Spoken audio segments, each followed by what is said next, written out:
صلوا عليه وآله بلغ العلا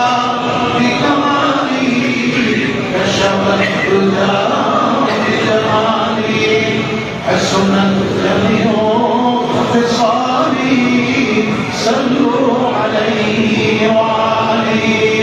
عطر اللهم ذكره الكريم بعرف شديد صلاة وتسليم اللهم صل وسلم وبارك عليه সম্মানিত মুসলিম ভাইরা, আপনারা অবগত আছেন বাংলাদেশ জাতীয়বাদী দল গতকাল নিরঙ্কুশভাবে তারা বিজয়ী লাভ করেছেন।